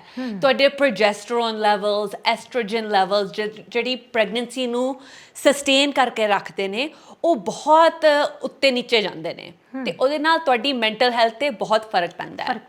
ਤੇ ਕਈ ਔਰਤਾਂ ਇਹੋ ਜਿਹੀਆਂ ਵੀ ਨੇ ਜਿਨ੍ਹਾਂ ਨਾਲ ਮੈਂ ਆਪ ਗੱਲ ਕੀਤੀ ਹੋਈ ਹੈ ਜਿਹੜੇ ਕਹਿੰਦੇ ਸੀ ਵੀ ਅਸੀਂ ਪ੍ਰੈਗਨੈਂਸੀ ਤੋਂ ਬਾਅਦ ਵੀ ਜਦੋਂ ਬੱਚਾ ਸਾਡੇ ਕੋਲ ਲਿਆਂਦੇ ਸੀ ਅਸੀਂ ਚਲੋ ਦੁੱਧ ਪਿਲਾ ਦੇਣਾ ਪਰ ਉਸ ਤੋਂ ਬਾਅਦ ਕਹਿ ਦੇਣਾ ਵੀ ਪਲੀਜ਼ ਬੱਚਾ ਲੈ ਜਾਓ, ਅਸੀਂ ਇਸ ਟਾਈਮ ਤੇ ਅਸੀਂ ਦੇਖ ਨਹੀਂ ਸਕਦੇ ਕਿਉਂਕਿ ਉਹ ਕਨੈਕਸ਼ਨ ਬਣਨ ਲਈ ਵੀ ਟਾਈਮ ਲੱਗਦਾ ਬਹੁਤ ਟਾਈਮ ਲੱਗਦਾ ਹੈ ਤੇ ਹਰ ਇੱਕ ਲਈ ਇਹ ਇੱਦਾਂ ਇਮੀਡੀਏਟਲੀ ਨਹੀਂ ਹੋ ਜਾਂਦੀ ਚੀਜ਼। ਤੇ ਇਹ ਮੈਂ ਹੁਣ ਜੋ ਵੀ ਮੇਰੀਆਂ ਸਹੇਲੀਆਂ ਨੇ ਜਾਂ ਕੰਮ 'ਤੇ ਮੇਰੇ ਕੋਲੀਗ ਨੇ ਜਿਹੜੇ ਪ੍ਰੈਗਨੈਂਟ ਨੇ ਮੈਂ ਸਾਰਿਆਂ ਨੂੰ ਪਹਿਲੀ ਚੀਜ਼ ਇਹ ਕਹਿੰਦੀ ਹਾਂ ਵੀ ਪ੍ਰੈਗਨੈਂਸੀ ਬਹੁਤ ਵਧੀਆ ਹੋ ਸਕਦੀ ਹੈ ਪਰ ਇਹ ਵੀ ਚੀਜ਼ਾਂ ਤੁਸੀਂ ਮਹਿਸੂਸ ਕਰ ਸਕਦੇ ਹੋ ਤੇ ਠੀਕ ਹੈ ਤੇ ਇਹਦੇ ਬਾਰੇ ਗੱਲ ਕਰਨਾ ਵੀ ਨਾਰਮਲ ਆ, ਮਤਲਬ ਗੱਲ ਕਰਨੀ ਚਾਹੀਦੀ ਹੈ ਕਿਉਂਕਿ ਹੋਰਾਂ ਨੂੰ ਕਿੱਦਾਂ ਪਤਾ ਚੱਲੂਗਾ ਨਹੀਂ ਤਾਂ।